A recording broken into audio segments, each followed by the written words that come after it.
प्रधानमंत्री नरेंद्र मोदी रविवार को अपने संसदीय क्षेत्र वाराणसी आए। इस दौरान उन्होंने संपूर्णानंद संस्कृत विश्वविद्यालय के मैदान में जनसभा को संबोधित किया। उन्होंने अपना संबोधन भोजपुरी में दिया और काशी की जनता से वोट की अपील की। इस दौरान उन्होंने कहा कि दो बातें मेरे दिल को छू गई हैं। एक, इस सम्मेलन का नाम आपने बूथ विजय सम्मेलन रखा है और दूसरा, मुझे मेरे प्राणप्रिय कार्यकर्ताओं के दर्शन का मौका दिया। उन्होंने कहा कि जिस पार्टी के पास आप जैसे कर्मठ कार्यकर्ताओं की ताकत हो, उसकी जीत तो सुनिश्चित है। वहीं इसके बाद प्रधानमंत्री नरेंद्र मोदी ने बाबा काशी विश्वनाथ के दरबार में हाजिरी लगाई। प्रधानमंत्री नरेंद्र मोदी ने बाबा दरबार पहुंचकर विधि विधान से पूजन अर्चन किया। हर हर महादेव, हर हर महादेव, नमः पार्वती पतये।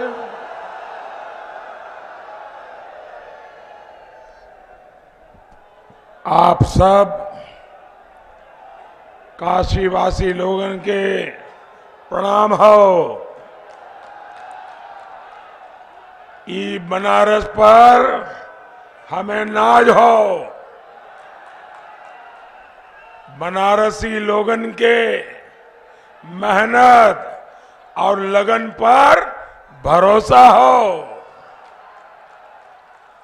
जैसे आप 14 में पराक्रम देखौला, 17 और 19 में साथ देला, वैसे ही E22 भी फतह करवा।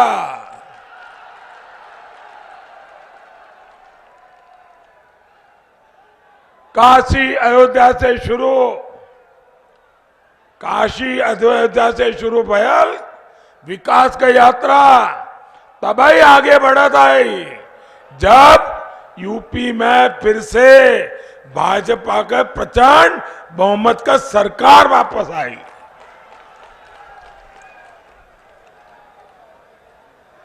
साथियों, सबसे पहले तो मैं हमारे संगठन के सभी प्रमुखों का धन्यवाद करता हूं। दो बातें जो मेरे दिल को छू गई। एक, इस सम्मेलन का हेतु आपने बूथ विजय सम्मेलन रखा है। बूथ विजय, मैं समझता हूं यह बहुत बड़ा संदेश है। और दूसरा, मुझे मेरे प्राण प्रिय कार्यकर्ताओं के दर्शन का मौका दिया।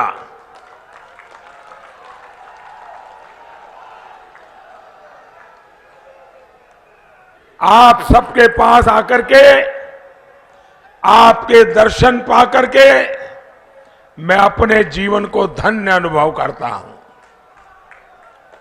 साथियों, जिस पार्टी के पास आप जैसे कर्मठ कार्यकर्ताओं की ताकत हो, उसकी जीत तो सुनिश्चित है ही। बूथ विजय सम्मेलन में आपका ये जोश और आत्मविश्वास दिखता है कि हम हर बूथ भी जीतेंगे। इस पर पूरे क्षेत्र में फुल स्कोर भी करेंगे।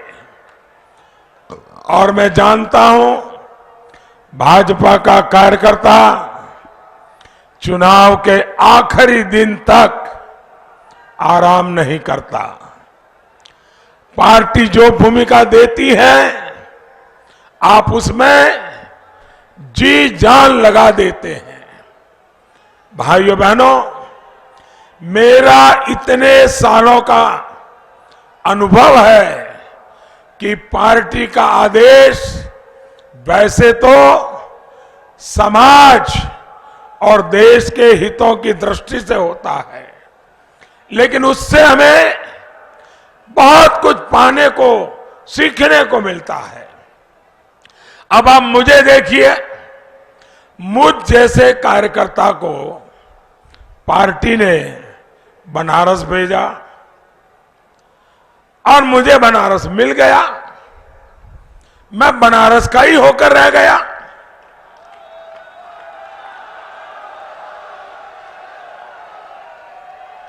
काशी की सेवा का, महादेव और मां गंगा के चरणों में बैठने का ये जो पुण्य लाभ मुझे मिला है, ये पार्टी ने ही दिया है। वैसे आज मुझे काशी के स्वर्गीय डोम राजा जगदीश चौधरी जी की कमी भी महसूस हो रही है। वो मुझ पर इतना स्नेह दिखाते थे कि मैं अभिभूत हो जाता था। साथियों, मैं 2014 में जब यहां आया था, तब संगठन से जुड़े कुछ लोग मुझे जानते थे, लेकिन आज जो प्यार, जो दुलार मुझे काशी के घर घर में, पूर्वांचल में, उत्तर प्रदेश में मिल रहा है, ये आप सब कार्यकर्ताओं, समर्थकों के कारण ही संभव हुआ है।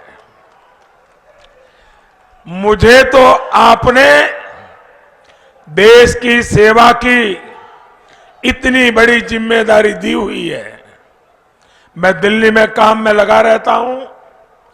मेरी अनुपस्थिति में बनारस में आप भाजपा कार्यकर्ता ही सब संभालते हैं। लोगों के मन में मेरे प्रति जो प्यार है, लोगों का जो मुझ पे भरोसा है, उसका श्रेय आप सब कार्यकर्ता साथियों को जाता है। आप मेरे लिए एक ओपन यूनिवर्सिटी के तरह है। भाजपा का एक कार्यकर्ता के नाते मैं आप सभी से, अपने कार्यकर्ता साथियों से भी बहुत कुछ सीखता हूं। साथियों, हमारा संगठन एक जीवंत इकाई है। हम कार्यकर्ताओं को परिवार मानने वाले लोग हैं।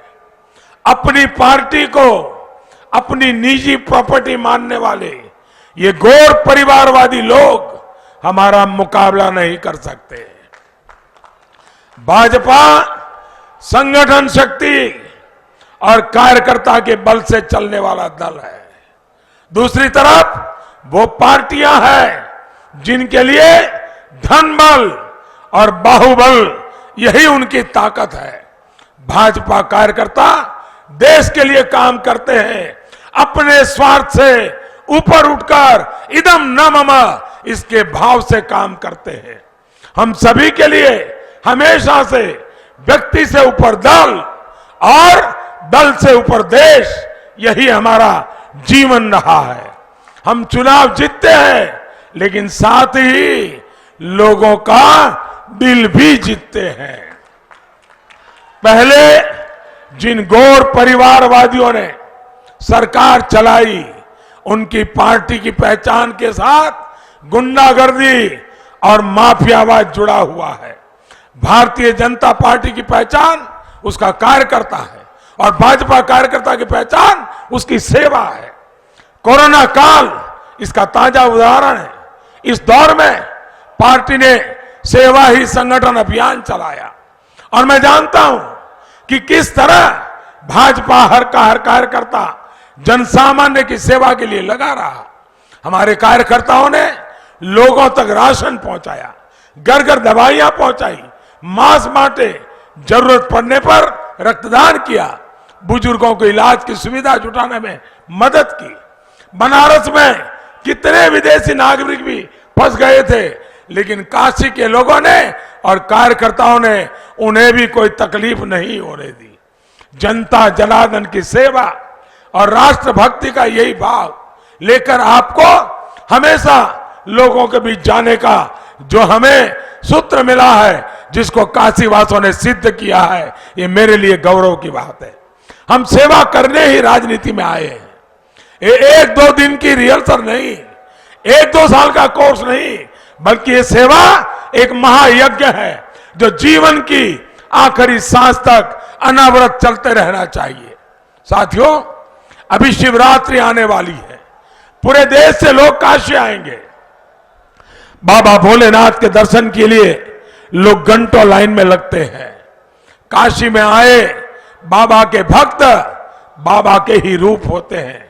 हमें इसी भाव से शिवरात्रि के अवसर पर हर श्रद्धालु की सेवा करनी है। करेंगे ना? हर श्रद्धालु की सेवा करेंगे ना? साथियों, काशी भारत की संस्कृति की प्राचीन राजधानी रही है, लेकिन पिछली सरकारों ने बनारस को विकास से वंचित रखकर यहां के लोगों को परेशानियों के गर्त में धकेलने की कोशिश की। इनका पाप इतना ही नहीं था, इन गौर परिवारवादियों ने यही धारणा बना रखी थी कि बनारस बदहाल रहा है, बनारस ऐसे ही बदहाल रहेगा। लेकिन महादेव के आशीर्वाद से आज बनारस बदल रहा है।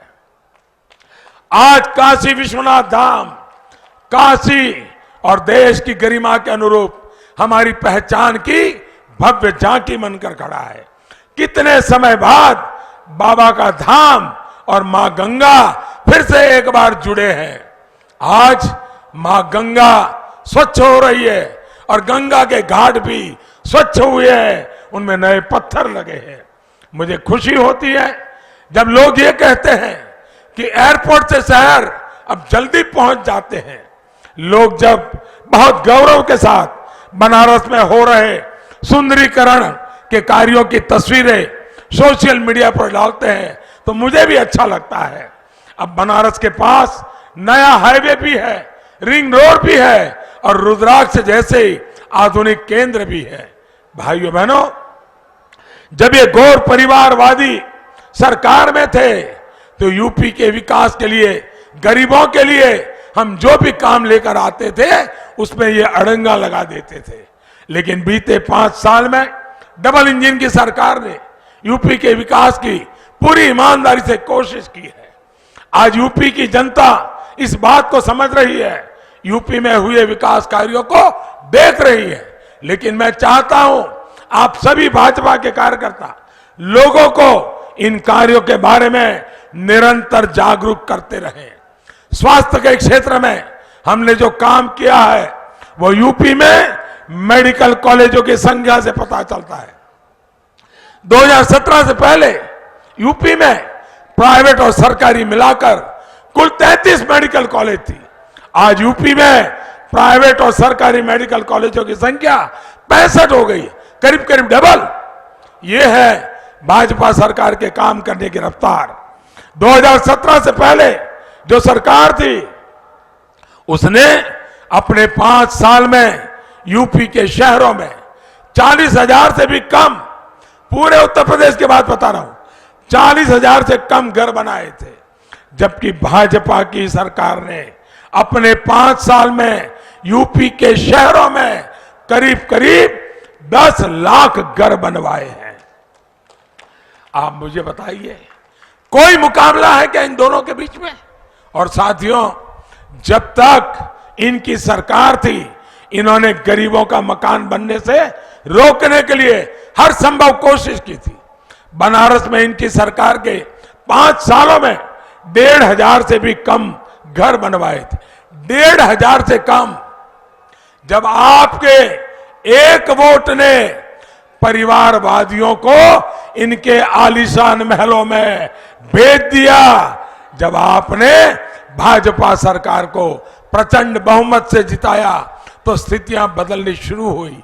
योगी जी की सरकार में बनारस में 24,000 से ज्यादा गरीब परिवारों को उनका पक्का घर मिला है।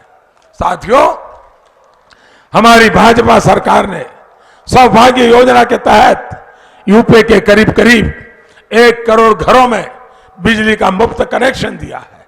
कोरोना का इस काल में भाजपा सरकार 15 करोड़ गरीबों को मुफ्त अनाज सुनिश्चित करा रही है।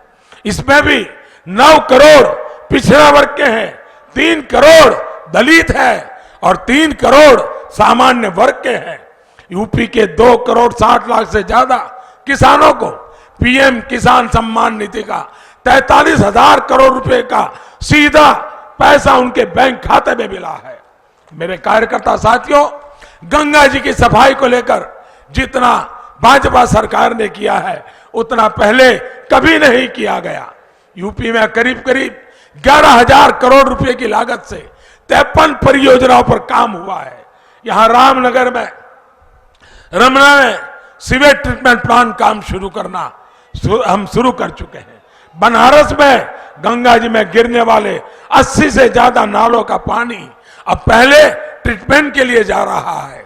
ऐसे अनगिनत काम जो मैं गिनाने लगूं तो शायद कई दिन निकल जाएंगे। मेरा आग्रह यही है कि आप सरकार के कार्यों को ज्यादा से ज्यादा लोगों तक पहुंचाते रहें। साथियों, आपके प्रयास देश की एक और मदद करेंगे। आपने इस बार लाल किले से सुना होगा, मैंने लाभार्थी योजना के सैचुरेशन की बात की है। सैचुरेशन का मेरा मतलब है जो हकदार है वो हकदार का 100% लाभ उस तक पहुंचना चाहिए। कोई 80-90 नहीं, 100%। 100% लाभार्थियों तक पहुंचने का मतलब होता है गरीब कल्याण के लाभ की योजनाओं से कोई छूटे नहीं। 100% लाभार्थियों तक पहुंचने का मतलब है समाज की आखिरी पंक्ति में जो आखिरी व्यक्ति खड़ा है उस तक सरकार खुद पहुंचकर उसे योजना का लाभ दे। और जब ऐसा होगा तो न तुष्टीकरण की कोई संभावना बचेगी और ही किसी भेदभाव की कोई संभावना बचेगी। इस काम में भाजपा के कार्यकर्ता की बहुत बड़ी भूमिका है। साथियों, हमारे लिए बनारस जैसे हर तीर्थ स्थल का विकास आस्था के साथ साथ अवसरों का विकास भी है।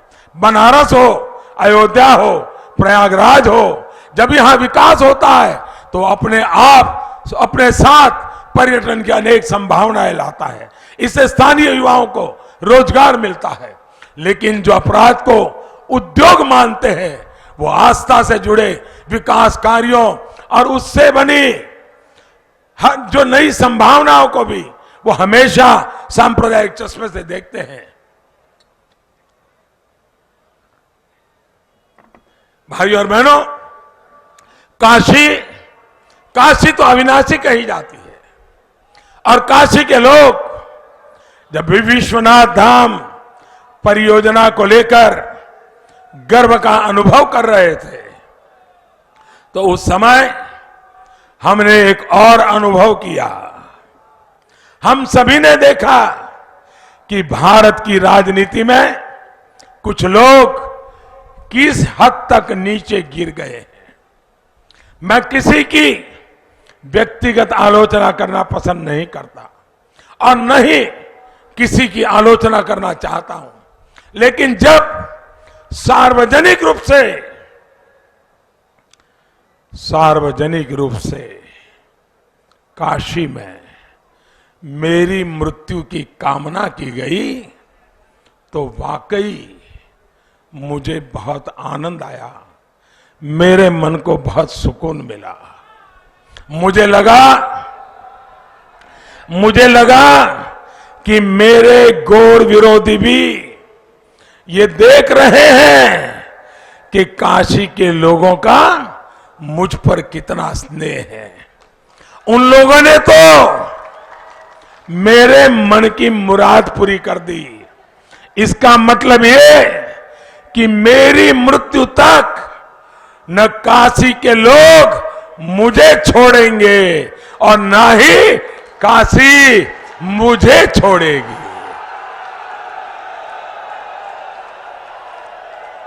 और मुझे विश्वास है काशी की सेवा करते करते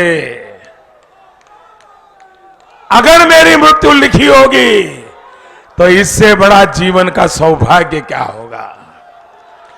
बाबा भोलेनाथ के भक्तों की सेवा करते करते अगर भक्तों की सेवा करते करते चला जाओ तो इससे बड़ा सुख क्या हो सकता है।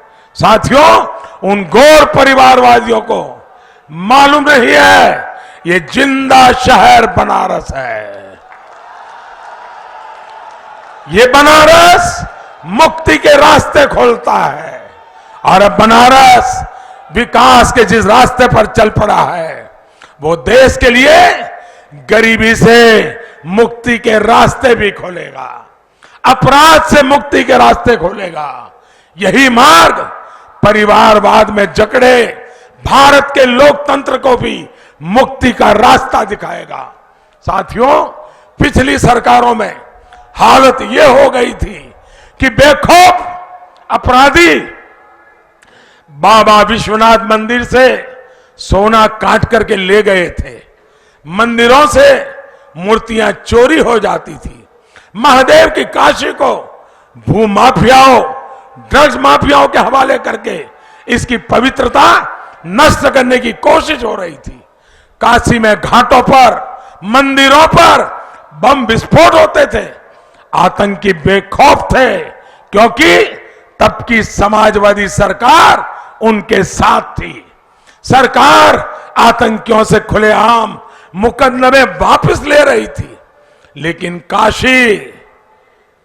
काशी कोतवाल बाबा काल भैरव के आगे इनकी चलने वाली थी क्या? त्रिशूल के आगे कोई माफिया, कोई आतंकी कभी टिक सकता है क्या? आज सब अपने ठिकाने पर है और कालजयी काशी देश को दिशा दे रही है। कुछ ही दिन पहले मां अन्नपूर्णा की प्रतिमा भी बनारस को आशीर्वाद देने फिर से स्थापित हो गई है। भाइयों बहनों, बाबा का आशीर्वाद लेकर हमें काशी की विकास यात्रा को अनवरत आगे बढ़ाने के लिए दिन रात मेहनत करनी है। बुद्ध विजय सम्मेलन से हमें संकल्प लेकर जाना है। हमें अपना बूथ हर हाल में जीतना है। जीतेंगे, जीतेंगे। मैं आपको कुछ और भी आग्रह कर रहा हूं, उसे जरूर याद रखिएगा। याद रखेंगे क्या? याद रखेंगे। सब पर्ची ठीक से बढ़ जाए, बस्ते बूथों तक पहुंच जाए, मतदान के लिए जागरण की व्यवस्था हो जाए, हर बूथ पर टोली बनाकर संपर्क हो जाए, कोई मतदाता न बचे जिस तक आप न पहुंचे, कोई दरवाजा ऐसा न हो जिसे न खटखटाए। हमें खुद भी संकल्प लेना है और मतदाताओं को भी दिलवाना है, पहले मतदान फिर जलपान। मेरे कार्यकर्ता भाइयों बहनों, आप मेरी एक मदद करेंगे? ऐसे नहीं, आवाज जोरदार चाहिए। मेरी मदद करेंगे? आप सब मेरी मदद करेंगे? पक्का करेंगे? देखिए, मैं अकेला हर काशी वासी के पास पहुंच नहीं सकता हूं, लेकिन क्या आप मेरी तरफ से काशी के घर घर जाकर काशी के एक एक व्यक्ति को मिलकर मेरे प्रणाम पहुंचाएंगे क्या? करेंगे? मेरे प्रणाम जरूर पहुंचाइए। उनको कहिए मोदी जी तो नहीं आ पाए, लेकिन मैं मोदी जी की तरफ से उनका प्रणाम आपको पहुंचाने आया हूं।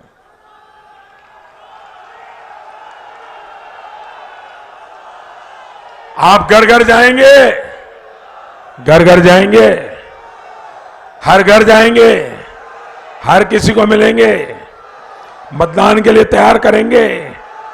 बोलो भारत माता की, भारत माता की। हर हर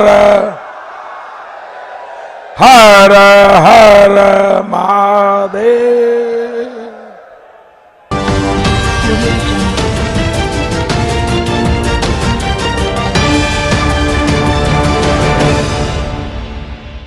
खबरों से जुड़े रहने के लिए हमारे चैनल KTV वाराणसी को सब्सक्राइब करें और लेटेस्ट अपडेट्स के लिए बेल आइकन को प्रेस करें।